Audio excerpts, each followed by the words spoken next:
comme toi. Je pourrais chercher éternellement, pourtant nul n'est comme toi.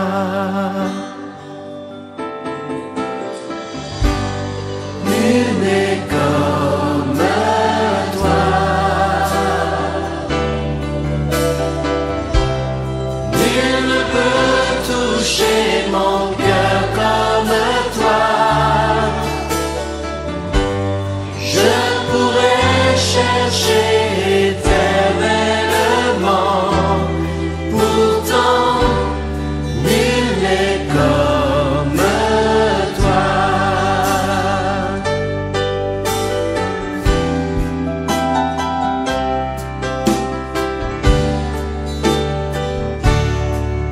Ta bonté coule tel un fleuve immense, et c'est ta main qui guérit.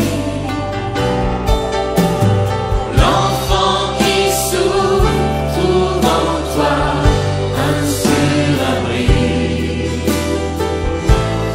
Nul n'est comme toi. Nul n'est comme toi. Nul n'est comme toi. Nul n'est comme toi, Seigneur. Nul ne peut toucher mon cœur comme toi. Oh, je pourrais chercher éternellement, pourtant nul n'est comme toi.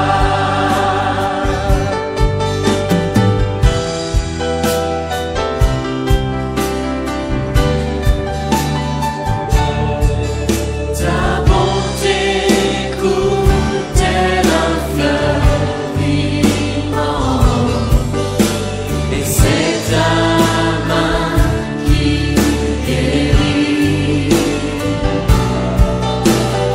L'enfant qui souffre trouve en toi un seul abri. Nul n'est comme toi. Nul n'est comme toi. Jésus, nul ne peut toucher mon cœur comme toi. Je pourrais chercher éternellement, pourtant nul n'est comme toi. Je pourrais chercher éternellement, pourtant nul n'est comme toi. Nul n'est comme toi. Dis-lui avec tes mots à toi. Dis-lui avec tes mots. Dis-lui ce qu'il est pour toi. Dis-lui ce qu'il est pour toi. Dis-lui vraiment Nul tout. n'est comme toi. Nul n'est comme toi, Seigneur. Nul n'est comme toi, Seigneur. Nul n'est comme toi. Nul n'est comme toi.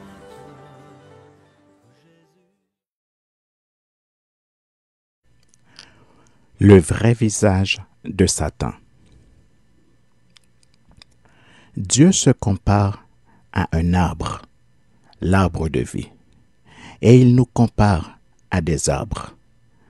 Et nous sommes trop aveugles pour voir que c'est la seule manière de voir le vrai visage de Satan qui se déguise en ange de lumière, selon 2 Corinthiens, le chapitre 11, le verset 14. 2 Corinthiens 11, le verset 14.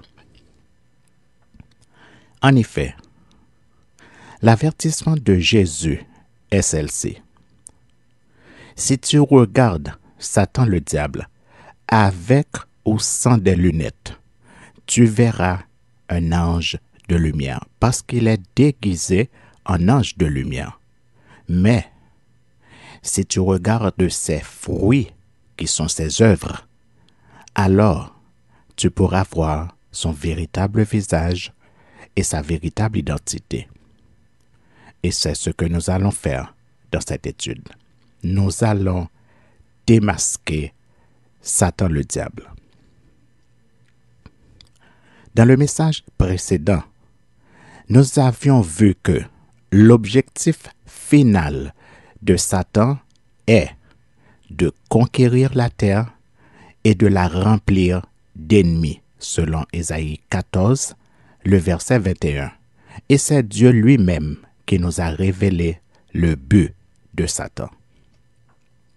En effet, à la lumière des textes que nous avions lus précédemment dans Ésaïe 14, Ézéchiel 28 et Apocalypse 12, nous avions vu et compris que Satan a tenté de conquérir le royaume des cieux et le trône de Dieu, mais il a échoué dans sa quête de pouvoir.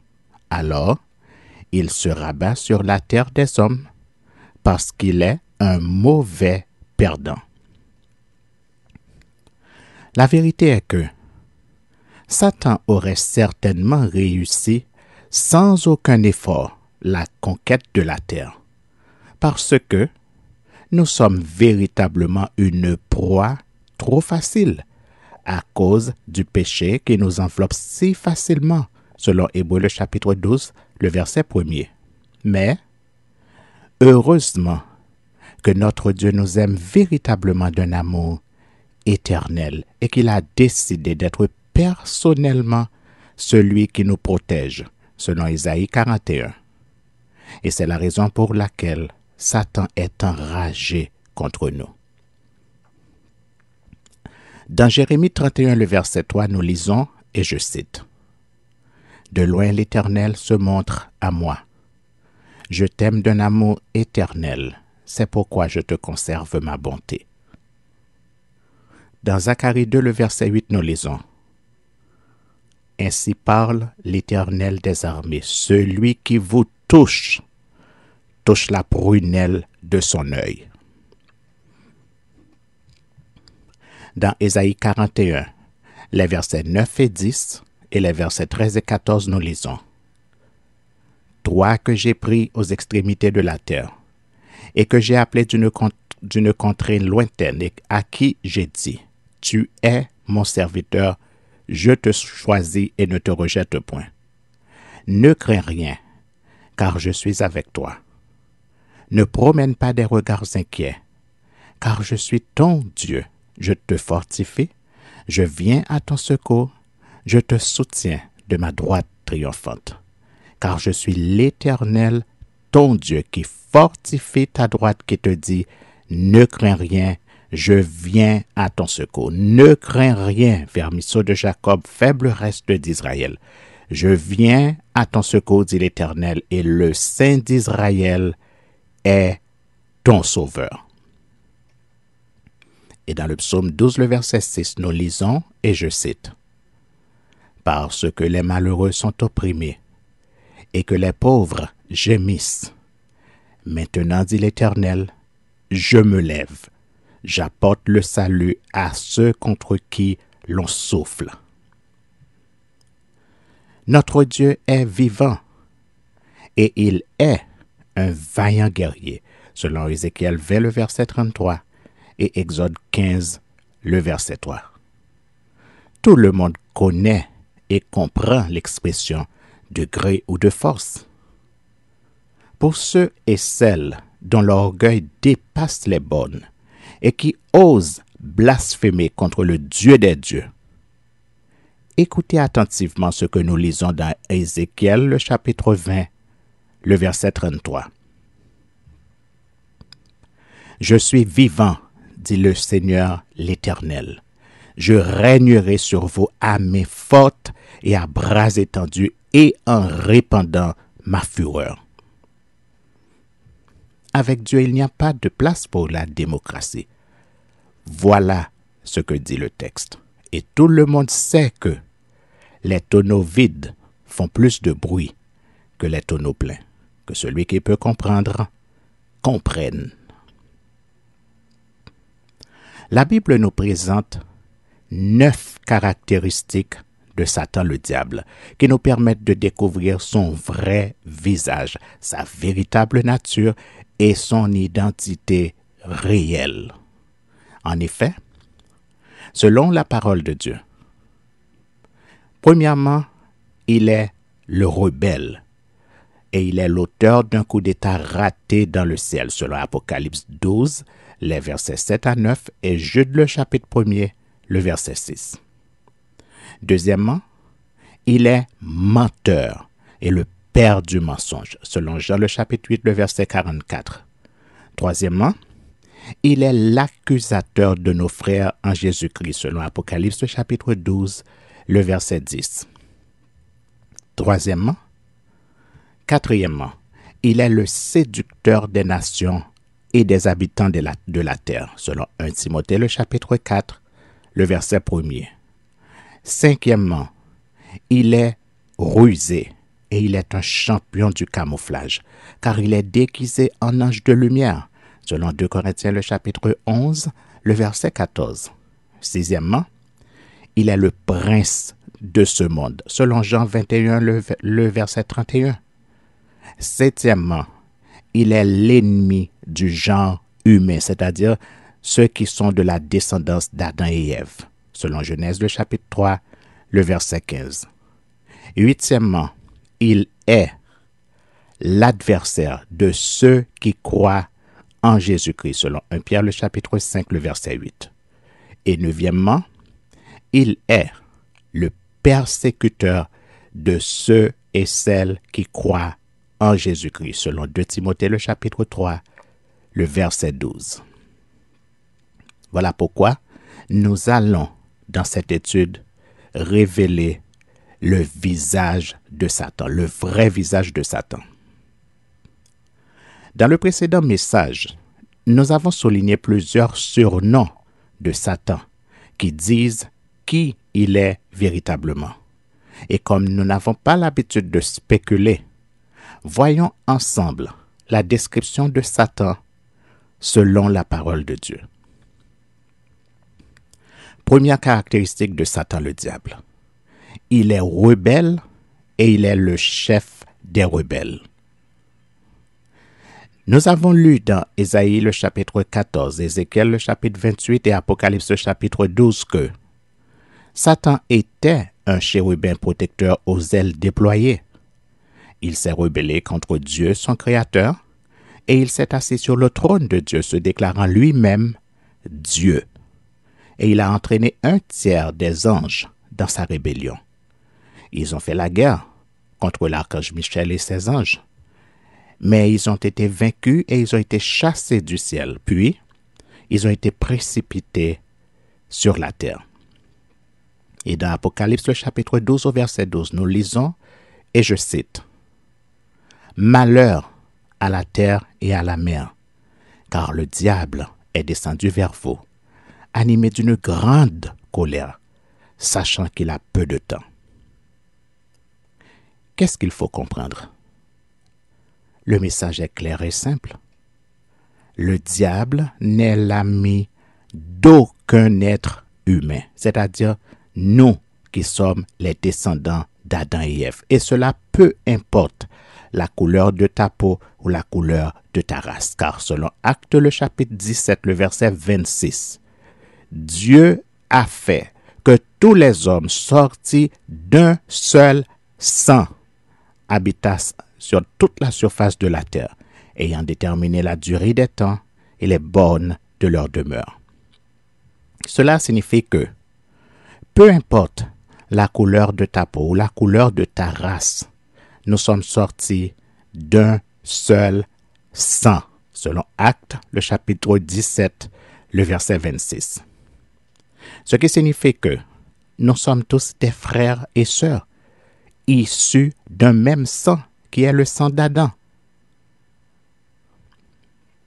Satan est un rebelle Et en tant que tel, son but est de nous convaincre, de nous révolter contre Dieu, notre Créateur, de la même manière qu'il l'a déjà fait une fois dans le ciel en entraînant un tiers des anges de Dieu dans sa rébellion. L'objectif de Satan, le diable, est clair. Il veut faire la même chose avec nous, les descendants d'Adam et Ève. Et nous serions pires que des gens stupides et des gens fous si nous devions tomber dans son piège. Ce n'est pas sans raison que la Bible appelle les partisans de Satan les fils de la rébellion. Et je cite dans Éphésiens le chapitre 2, le verset 2 qui dit « Vous étiez morts par vos offenses et par vos péchés, dans lesquels vous marchiez autrefois selon le train de ce monde, selon le prince de la puissance de l'air, de l'esprit qui agit maintenant dans les fils de la rébellion. » Dans Éphésiens, le chapitre 5, les versets 5 et 6, nous lisons, et je cite, « Sachez-le bien, aucun impudique ou impur ou cupide, c'est-à-dire idolâtre, n'a d'héritage dans le royaume de Christ et de Dieu. Que personne ne vous séduise par de vains discours, car c'est à cause de ces choses que la colère de Dieu vient sur les fils de la rébellion. » Dans Colossiens, le chapitre 3, les versets 5 et 6, nous lisons. « Faites donc mourir les membres qui sont sur la terre, l'impudicité, l'impureté, les passions, les mauvais désirs et la cupidité qui est une idolâtrie. C'est à cause de ces choses que la colère de Dieu vient sur les fils de la rébellion. » Et dans Éphésiens, le chapitre 2, le verset 2, ce texte nous dit clairement que c'est l'esprit de Satan qui agit dans les fils de la rébellion. Il est écrit, et je cite dans Ecclésiaste, le chapitre 3, les versets 14 et 15, « J'ai reconnu que tout ce que Dieu fait durera toujours, qu'il n'y a rien à y ajouter et rien à en retrancher, et que Dieu agit ainsi afin qu'on le craigne. Ce qui est a déjà été, et ce qui sera a déjà été, et Dieu ramène ce qui est passé. » Dans Ecclésiaste 1er, les versets 9 à 11, nous lisons « Ce qui a été, c'est ce qui sera, et ce qui s'est fait, c'est ce qui se fera. Il n'y a rien de nouveau sous le soleil. S'il est une chose dont on dise « Vois, ceci, c'est nouveau », cette chose existait déjà dans les siècles qui nous ont précédés. On ne se souvient pas de ce qui est ancien, et ce qui arrivera dans la suite ne laissera pas de souvenir chez ceux qui vivront plus tard. Nous avions lu dans Ézéchiel 28, le verset 2, et je cite, « Fils de l'homme, dis au prince de Tyr, ainsi parle le Seigneur l'Éternel. Ton cœur s'est élevé et tu as dit, je suis Dieu. Je suis assis sur le siège de Dieu, au sein des mers. Toi, tu es homme et non Dieu, et tu prends ta volonté pour la volonté de Dieu. » Voici ce que dit la dernière prophétie de Jésus-Christ concernant le dernier événement qui précédera son retour imminent. Et je cite dans 2 Thessaloniciens, le chapitre 2, les versets 1 à 4. Pour ce qui concerne l'avènement de notre Seigneur Jésus-Christ et notre réunion avec lui, nous vous prions, frères, de ne pas vous laisser facilement ébranler dans votre bon sens et de ne pas vous laisser troubler, soit par quelque inspiration, soit par quelques paroles ou par quelques lettres qu'on dirait venir de nous, comme si le jour du Seigneur était déjà là.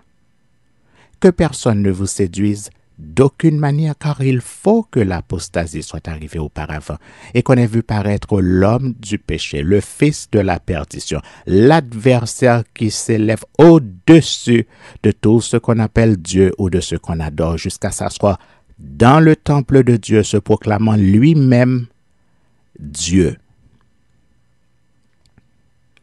Satan est un rebelle et il ne changera pas.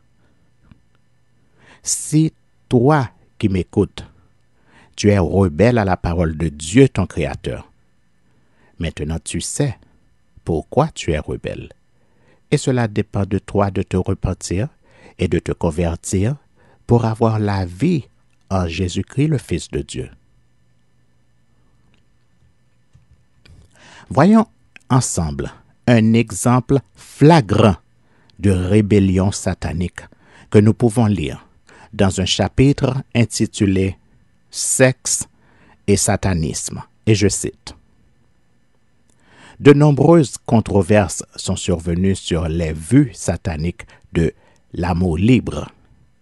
Il est dit à qui veut bien l'entendre que l'activité sexuelle est le facteur le plus important de la religion satanique et que participer à des orgies est une condition pour devenir sataniste. Rien ne pourrait être plus vrai dans le sens que le satanisme est la religion de la chair. Malgré cela, les opportunistes qui n'ont d'autres intérêts pour le satanisme que de participer à des orgies en tout genre seront sûrement découragés ou tout du moins bannis des cercles sataniques quand ils verront ce qui s'y passe. Le satanisme prône la liberté sexuelle, mais seulement dans le vrai sens du terme, c'est-à-dire qu'il appartient à chacun d'être ou non fidèle à une personne, de s'adonner au plaisir sexuel avec autant de partenaires que vous le désirez pour vous satisfaire sexuellement selon vos besoins et vos attentes. Ceci dit, le satanisme n'encourage nullement quelques orgies ou quelques adultères que ce soit. Pour beaucoup, il serait très anormal et préjudiciable d'être infidèle à l'élu de leur cœur, alors que pour d'autres, il serait frustrant d'être lié à juste une personne. Chaque personne est donc libre d'avoir et d'exercer n'importe quelle pratique sexuelle à consentement mutuel, il va de soi, qui lui semble satisfaisante suivant ses goûts et ses tendances. Le fait de se sentir forcé de commettre un adultère ou d'avoir des relations sexuelles avec de nombreux partenaires lorsque vous n'êtes pas marié, simplement pour prouver à d'autres, ou pire encore, à vous-même, que vous êtes émancipé sexuellement, est une erreur. Les normes sataniques ne sont en aucun cas en accord avec ces styles de vie qui ne sont qu'une manière de se rassurer et donc une démonstration flagrante de manque de confiance en soi.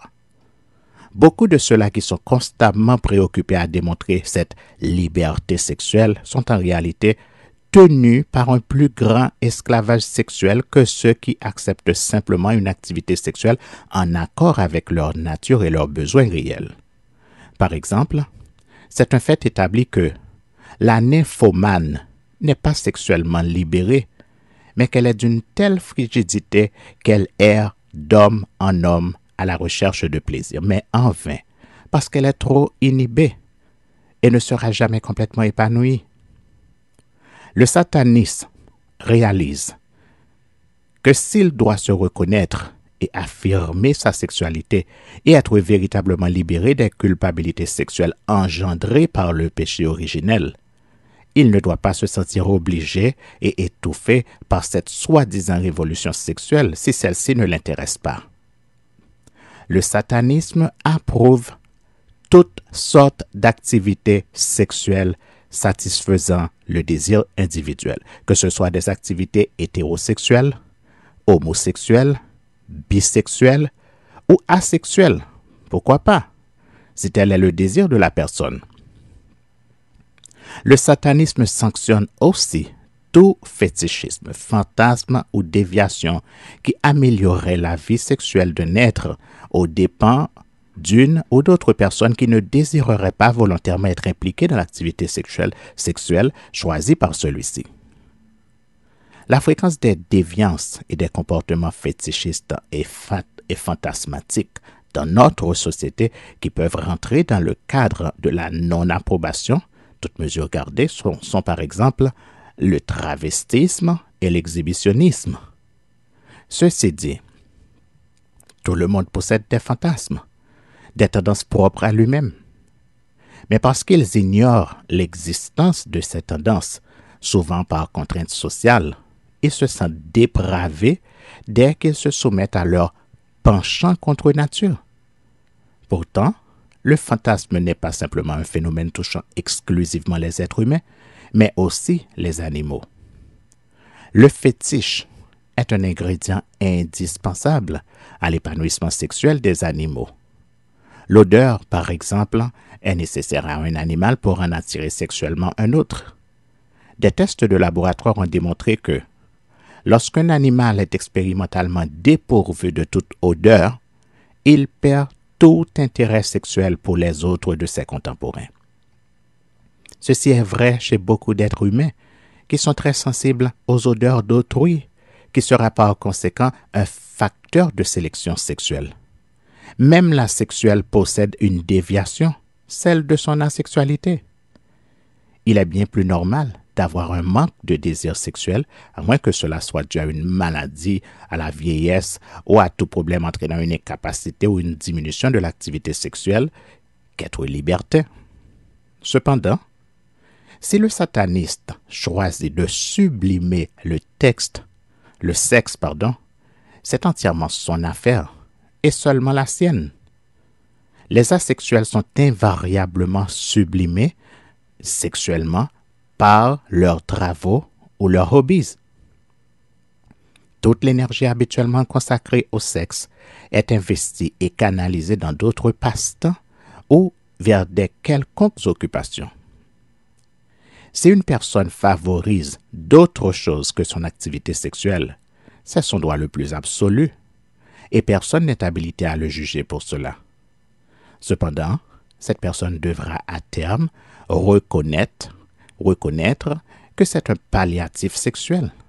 À cause du manque d'occasion pour s'exprimer, beaucoup de désirs sexuels secrets ne progressent jamais au-delà de la scène fantasmatique. Pour citer quelques exemples de certaines techniques ingénieuses pour pallier à cela, le mâle peut se travestir à volonté, en portant des sous-vêtements féminins lors de ses activités quotidiennes sans gêner personne. Ou la femme masochiste pourrait porter une gaine caoutchouteuse trop petite pour elle sans que personne ne le remarque. Ces exemples sont, quoi qu'on puisse en penser, des plus réels et des plus courants. Le satanisme encourage toute forme d'activité sexuelle pour autant qu'elle ne blesse personne. Cet avertissement est primordial. Afin d'éviter toute mauvaise interprétation, par ne pas blesser personne, il n'est pas inclus les blessures involontaires causées à la suite d'une quelconque discussion sur quelques-uns de vos désirs avec une personne qui n'aurait pas la même optique sur le sexe que la vôtre. De même, vous devriez éviter d'offenser qui que ce soit tel qu'amis et parents au sujet de vos fantasmes. Cependant, si vous évitez de les blesser et que malgré vos efforts, ils découvrent accidentellement vos désirs ou penchants qui ne sont pas en accord avec les leurs ou avec celles des institutions, quelles qu'elles soient, vous ne pouvez pas être tenu responsable de leur peine et donc ne devrez ressentir aucune culpabilité vis-à-vis de votre comportement. L'autre exception à la règle qui concerne le masochisme, un masochiste obtient une satisfaction sexuelle en se sentant humilié, battu, ou toute autre chose ayant une relation avec une certaine domination ou esclavage. L'histoire d'un véritable sadisme pourrait être: le masochiste dirait au sadique « bats-moi », ce à quoi le sadique répondrait « non ». Si une personne adore être maltraitée au point d'en éprouver une satisfaction sexuelle, il n'y a aucune raison de lui interdire une telle pratique. Le terme sadique, dans le langage familier, décrit une personne qui prend du plaisir à user de brutalité aveugle. En fait, dans les relations touchant au sexe, un vrai sadique sera sélectif. Il choisira attentivement là où les victimes appropriées et prendra grand soin de leur donner du plaisir en accomplissant simplement ce qu'elles lui demanderont. Il y a une réelle symbiose et non une violence gratuite entre sadique et masochiste. Le pur sadique est en fait un épicurien qui sélectionne ceux qui profiteront de l'énergie qu'il dépensera pour les satisfaire. Si une personne est assez honnête pour admettre qu'elle est masochiste et aime à être asservie et fouettée, le sadique sera heureux d'être son obligé, mis à part les précédentes exceptions. Le sataniste ne blessera pas intentionnellement d'autres personnes en violant leurs droits sexuels. Si vous essayez d'imposer vos désirs sexuels à d'autres qui ne répondent pas à vos avances, vous empiétez sur leur liberté sexuelle. Donc, contrairement aux idées préconçues et à la vision médiatisée du satanisme, le satanisme condamne tout viol, toute molestation d'enfants, utilisation d'animaux à but sexuel ou toute autre forme d'activité sexuelle utilisant des participants innocents ou naïfs avant de les utiliser contre leur volonté. Mais, si toute personne impliquée sont des adultes mûrs, consentants et responsables, et même s'il est considéré comme tabou de pratiquer ce qu'ils entreprennent, il n'y a aucune raison à ce qu'ils répriment leurs inclinaisons sexuelles. Si vous êtes au courant de toutes les implications, avantages et désavantages, et être certain que vos actions ne blesseront personne qui ne désire pas ou ne mérite pas de l'être, vous n'avez aucune raison d'inhiber vos préférences sexuelles. Tout comme deux personnes ne sont jamais exactement les mêmes, que ce soit pour le besoin de nourriture, d'appétit sexuel ou autre, aucune personne ou société n'a le droit d'établir des normes sexuelles. La conduite sexuelle correcte ne peut seulement être jugée que par chaque individu. Donc, ce qu'une personne considère comme sexuellement moral peut en choquer d'autres. Le contraire est aussi vrai. Une personne peut fournir de grandes prouesses sexuelles, mais il est injuste pour elle de se sentir obligée de se rabaisser à un autre dont les capacités sexuelles ne sont pas égales aux siennes. Et il serait de même inconcevable qu'il impose sa capacité à d'autres personnes. Exemple, l'homme qui a un appétit sexuel vorace, mais dont les besoins sexuels de sa femme ne correspondent pas aux siens. C'est un bon exemple. Il sera injuste pour lui, aussi bien que pour elle, de se forcer à répondre à leurs attentes respectives. Dans cet exemple, si c'est la femme qui a peu d'appétit sexuel, elle devrait accepter, si l'homme le désire, qu'il aille trouver une compensation à ses besoins ailleurs, incluant les pratiques onanistes. La révélation idéale serait celle où chacune des deux personnes serait profondément amoureuse l'une de l'autre et compatible sexuellement. Cependant, les relations parfaites sont relativement rares. Il n'y a pas plus grande satisfaction sexuelle que de s'adonner au sexe avec quelqu'un dont on est profondément amoureux. Si vous n'êtes pas compatible sexuellement à cause d'un appétit pour le sexe plus intense que l'autre, cela ne veut pas dire que ce manque de compatibilité sexuelle indique un manque d'amour spirituel. En fait, souvent, l'un des deux peut recourir à une activité sexuelle extra-conjugale parce qu'il aime profondément son concubin et désire éviter de lui imposer ses désirs trop encombrants. L'amour spirituel profond est enrichi par l'amour sexuel et c'est sans aucun doute nécessaire pour être pleinement satisfait d'une relation. Mais, lors de différences de prédilection sexuelle, la masturbation ou une activité sexuelle extérieure fournit parfois un supplément nécessaire. La masturbation, considérée encore comme tabou par de nombreuses personnes, crée un vrai problème difficile à traiter.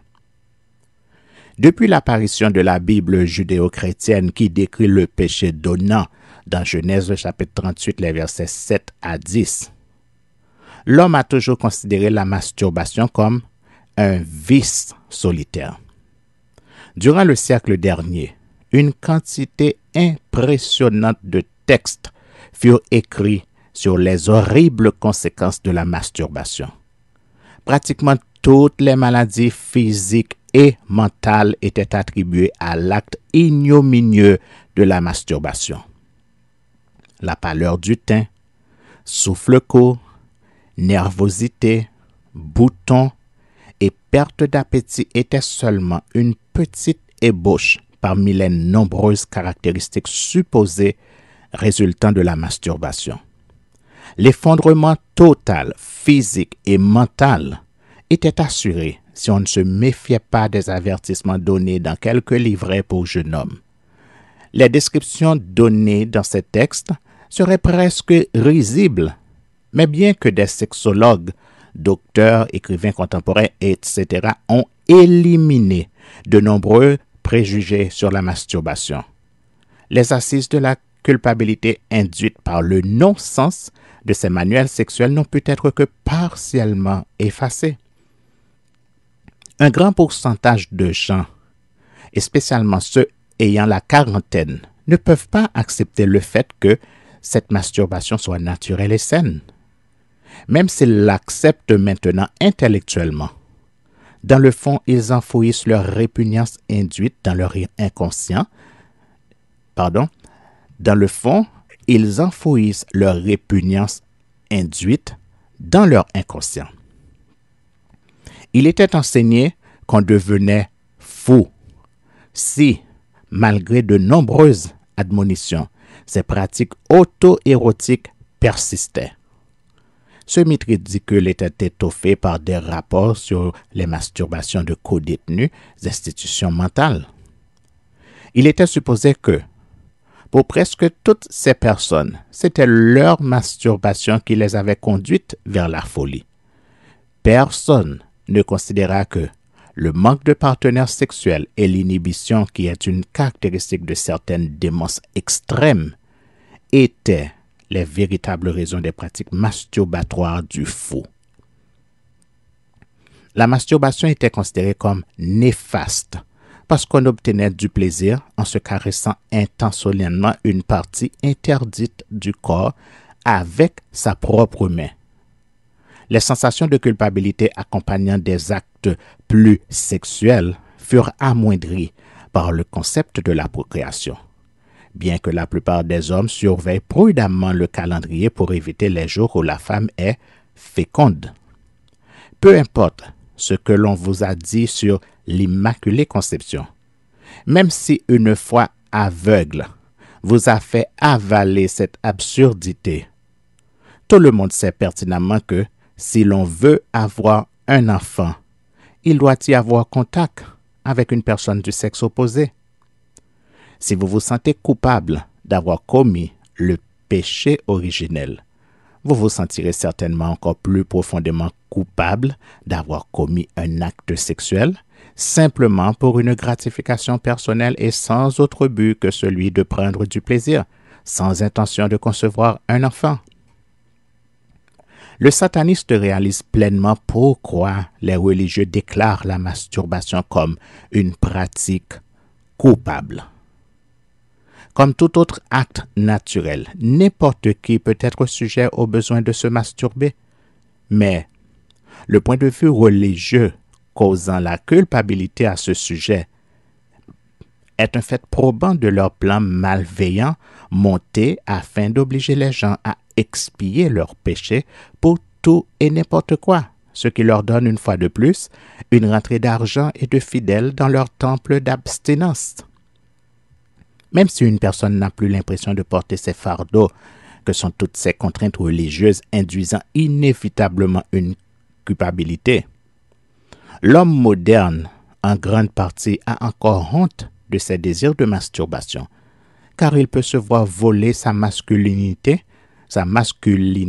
s'il avoue se satisfaire lui-même plutôt que de s'engager dans le jeu compétitif qu'est celui de la chasse à la coucherie, afin d'éviter ce qui est communément appelé des trophées.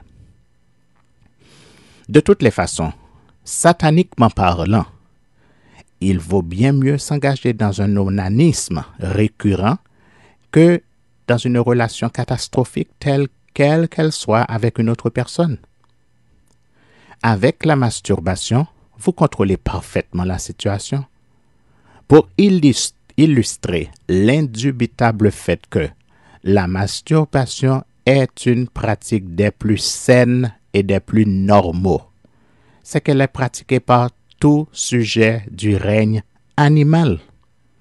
En définitive, il est triste, mais vrai, que ce code moral du passé doit être considéré pour ce qu'il est, un chantage moral éhonté contenant des règles auxquelles, si l'on n'obéit pas strictement, on est damné. À moins que, tous, vous supprimiez ces normes sexuelles ridicules de nos sociétés actuelles, incluant ainsi la soi-disant révolution sexuelle, les névroses causées par ces règles absurdes et étouffantes persisteront. L'adhésion à une nouvelle moralité raisonnable et humaniste fera évoluer les sociétés dans lesquelles nos enfants pourront grandir sains et sans frustration qu'imposent les fardeaux moraux dévastateurs de notre société actuelle. Fin de citation. Ce texte est tiré de La Bible satanique, écrit en 1969 par l'Américain Anton Szandor LaVey, qui est surnommé le Pape Noir. Et je vous prie de me pardonner si j'ai fait de l'autocensure, parce qu'il n'est pas dans mes habitudes de ne pas expliquer les termes et les expressions qui sont peu connus du grand public. Dans ce cas particulier, j'estime que l'auteur fait l'apologie de la pornographie. Et notre intention n'est pas de vous exposer à la pornographie, mais plutôt de vous mettre en garde contre un discours qui vise à reformater votre cerveau. Le fond de ce discours est une rébellion directe contre la sexualité interdite que nous trouvons dans la Bible. Et l'auteur a même cité un exemple de masturbation que nous trouvons dans Genèse, le chapitre 38, les versets 7 à 10. En effet, avant de donner la liste des pratiques sexuelles qui sont strictement interdites et que nous pouvons lire dans le Lévitique 18 et le Lévitique 20, Dieu nous dit clairement pourquoi il est interdit de pratiquer cette forme de sexualité. Et il nous donne des avertissements clairs sur ce qui arrivera à ceux et celles qui s'adonnent à ces pratiques sexuelles. La liste commence avec les versets 1 à 5 du Lévitique 18 qui dit, et je cite, « L'Éternel parla à Moïse et dit, « Parle aux enfants d'Israël et tu leur diras, je suis l'Éternel, votre Dieu. Vous ne ferez point ce qui se fait dans le pays d'Égypte où vous avez habité, et vous ne ferez point ce qui se fait dans le pays de Canaan où je vous mène. Vous ne suivrez point leurs usages. Vous pratiquerez mes ordonnances et vous observerez mes lois. Vous les suivrez, je suis l'Éternel, votre Dieu. Vous observerez mes lois et mes ordonnances. L'homme qui les mettra en pratique vivra par elles. Je suis l'Éternel. » Au verset 24 à 30, nous lisons, et je cite, le Lévitique 18, les versets 24 à 30. « Ne vous souillez par aucune de ces choses. Car c'est par toutes ces choses que se sont souillées les nations que je vais chasser devant vous. Le pays en a été souillé. Je punirai son iniquité et le pays vomira ses habitants. Vous observerez donc mes lois et mes ordonnances et vous ne commettrez aucune de ces abominations, ni l'indigène, ni l'étranger qui séjourne au milieu de vous. Car ce sont là toutes les abominations qu'ont commises les hommes du pays qui y ont été avant vous, et le pays en a été souillé. Prenez garde que le pays ne vous vomisse, si vous le souillez comme il aura vomi les nations qui y étaient avant vous. Car tous ceux qui commettront quelqu'une de ces abominations seront retranchés du milieu de leur peuple. Vous observerez mes commandements et vous ne pratiquerez aucun des usages abominables qui se pratiquaient avant vous. Vous ne vous en souillerez pas, je suis l'Éternel, votre Dieu. Et la liste des interdictions continue avec le chapitre 20. Au verset 22 et 23 du Lévitique, le chapitre 20, nous retrouvons le même avertissement. Et je cite, Lévitique, le chapitre 20, les versets 22 et 23. Vous observerez toutes mes lois et toutes mes ordonnances et vous les mettrez en pratique afin que le pays où je vous mène pour vous y établir ne vous vomisse point. Vous ne suivrez point les usages des nations que je vais chasser devant vous, car elles ont fait toutes ces choses et je les ai en abomination. Comme vous venez de le voir, la liste commence et se termine par un avertissement très sévère qui dit ce qui arrivera à quiconque pratique une seule des interdictions qui se trouvent dans la liste. Si vous voulez voir la liste complète des pratiques sexuelles que Dieu interdit formellement, je vous invite à écouter notre message intitulé « La sexualité selon la Bible ». Le texte intitulé « Sexe et satanisme » que nous venons de lire est juste un exemple de comment Satan nous pousse à la rébellion contre Dieu. Deuxième caractéristique de Satan le diable. Satan est menteur et il est le père du mensonge. Jésus-Christ est formel là-dessus. Et nous citons Jésus dans Jean, le chapitre 8, les versets 30 à 46, qui dit « Comme Jésus parlait ainsi, plusieurs crurent en lui. Et il dit aux Juifs qui avaient cru en lui, « Si vous demeurez dans ma parole, vous êtes vraiment mes disciples. Vous connaîtrez la vérité, et la vérité vous affranchira. » Ils lui répondirent, « Nous sommes la postérité d'Abraham, et nous ne fûmes jamais esclaves de personne. Comment dis-tu, vous deviendrez libres? » En vérité, je vous le dis, leur répliqua Jésus.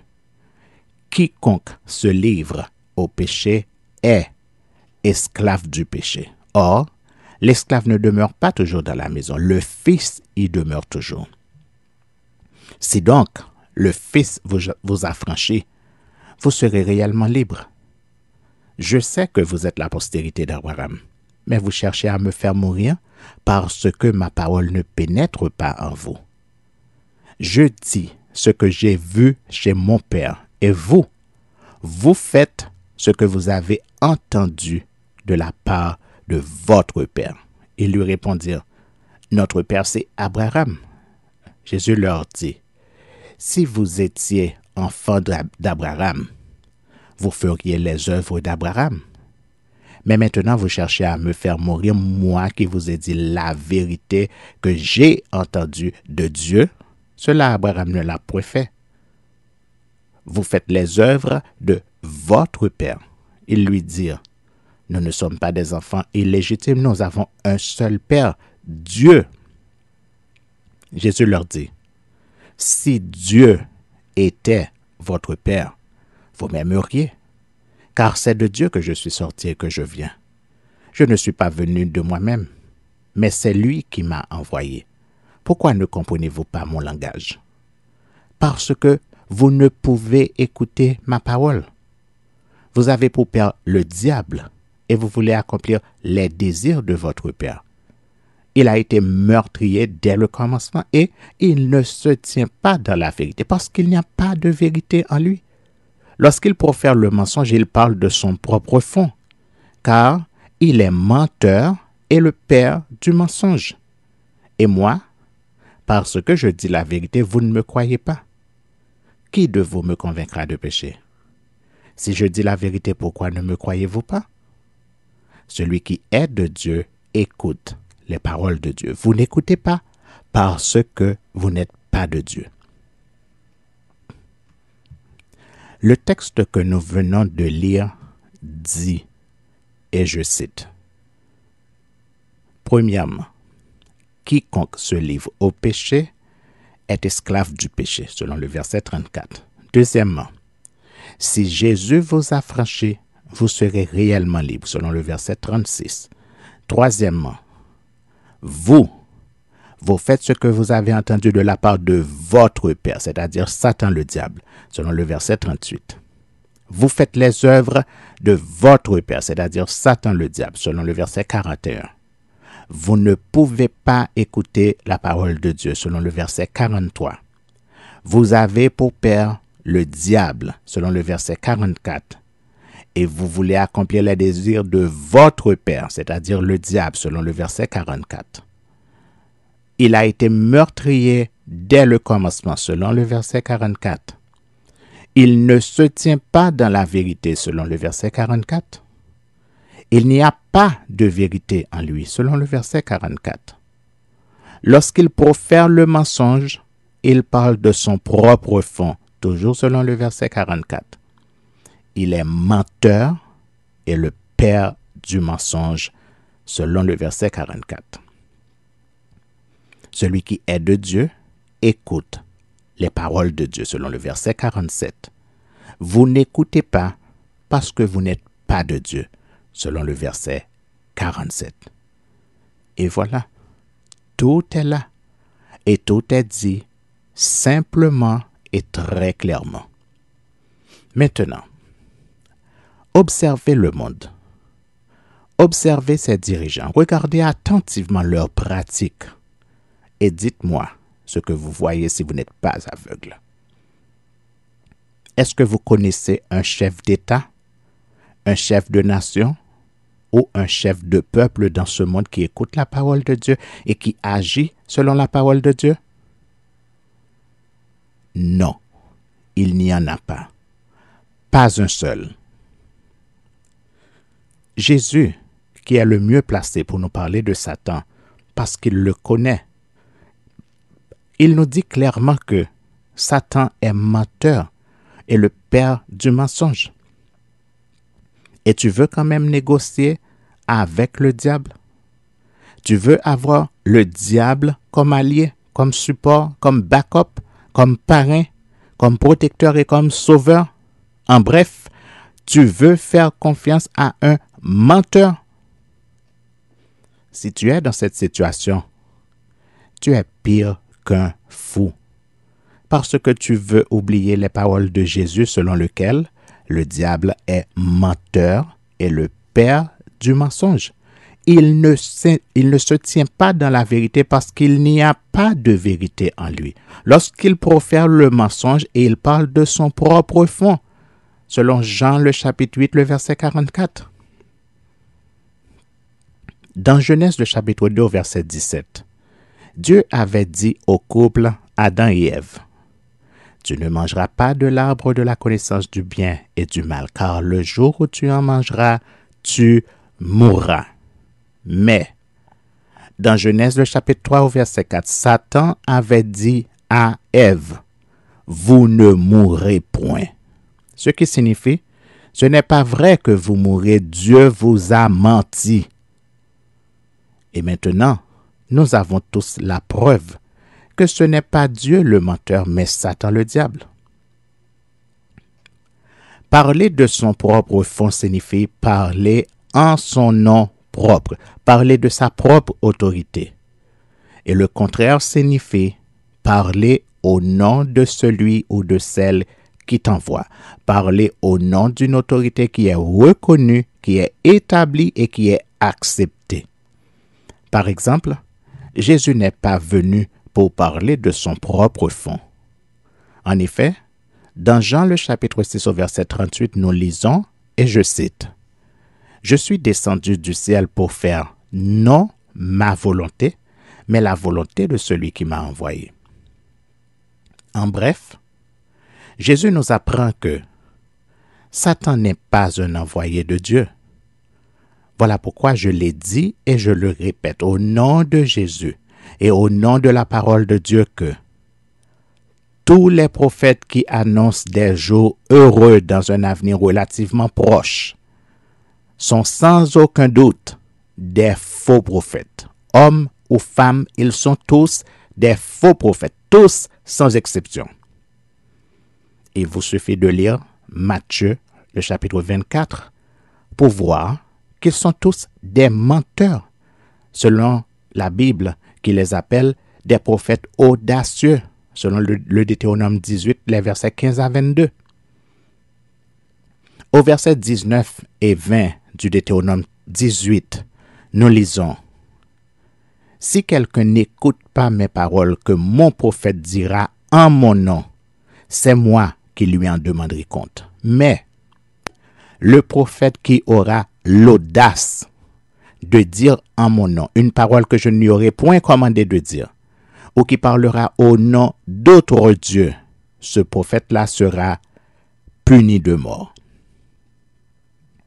Comprenez-vous maintenant pourquoi les faux prophètes poussent comme des champignons sauvages et pourquoi le monde les écoute même si leurs prophéties ne se réalisent pas? C'est parce que le monde ne peut pas entendre ni écouter la parole de Dieu, tandis qu'ils ont soif de mensonges. Voilà la vérité selon la parole de Dieu que nous venons de lire dans Jean le chapitre 8, les versets 30 à 46.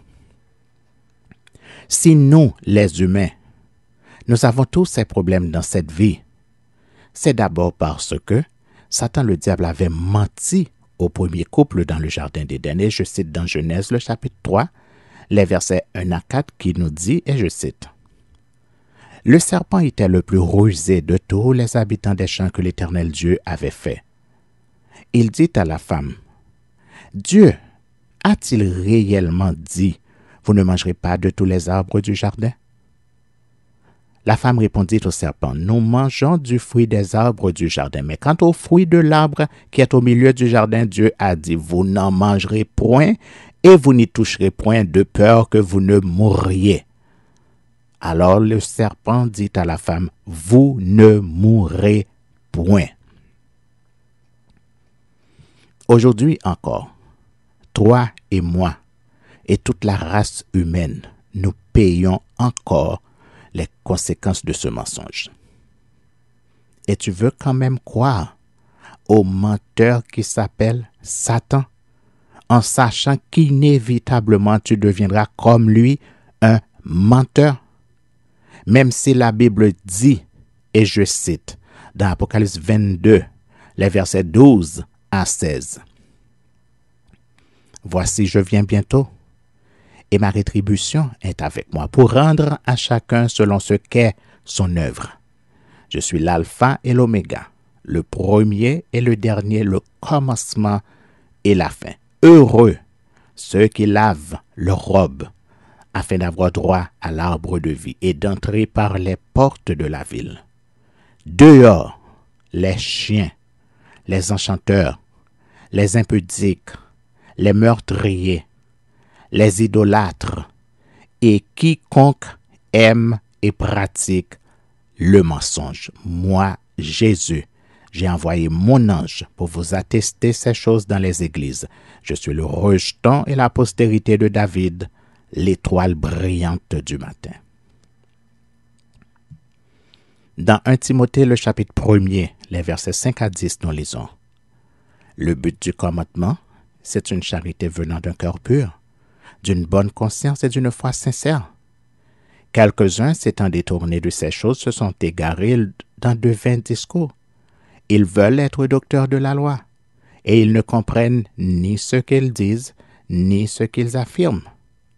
Nous n'ignorons pas que la loi est bonne, pourvu qu'on en fasse un usage légitime, sachant bien que la loi n'est pas faite pour le juste, mais pour les méchants et les rebelles, les impies et les pécheurs, les irreligieux et les profanes, les parricides, les meurtriers, les impudiques, les infâmes, les voleurs d'hommes, les menteurs, les parjures, et tout ce qui est contraire à la saine doctrine. Dans Apocalypse 21, les versets 5 à 8, nous lisons. Et celui qui était assis sur le trône dit, « Voici, je fais toutes choses nouvelles. » Et il dit, « Écris, car ces paroles sont certaines et véritables. » Et il me dit, « C'est fait. Je suis l'alpha et l'oméga, le commencement et la fin. À celui qui a soif, je donnerai de la source, de l'eau de la vie, gratuitement. Celui qui vaincra héritera ces choses. Je serai son Dieu et il sera mon fils. Mais pour les lâches, les incrédules, les abominables, les meurtriers, les impudiques, les enchanteurs, les idolâtres et tous les menteurs, leur part sera dans les temps ardents de feu et de soufre, ce qui est la seconde mort.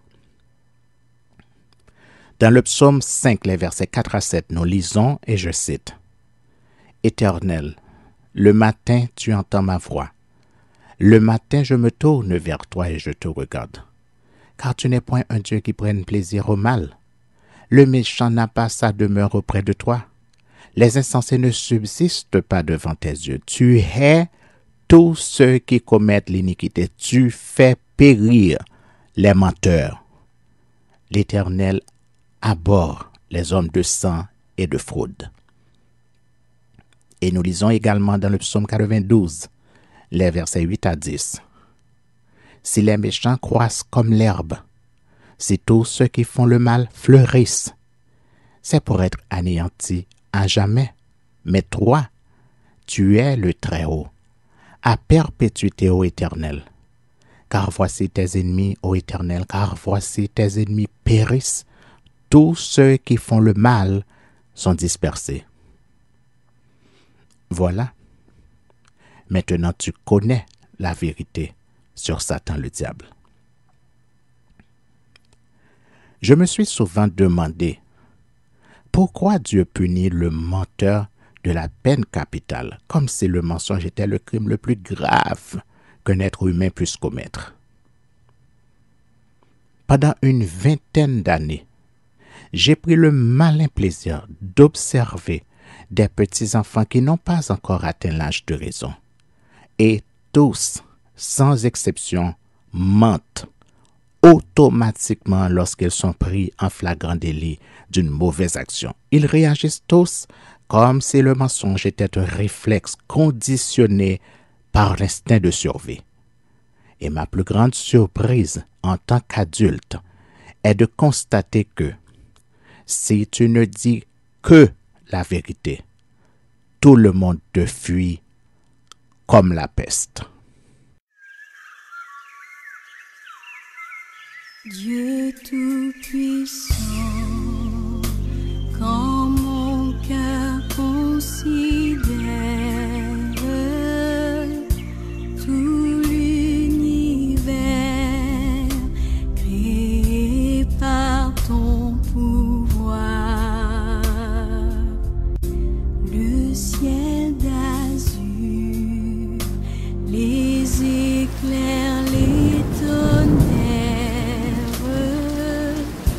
le clair matin, où les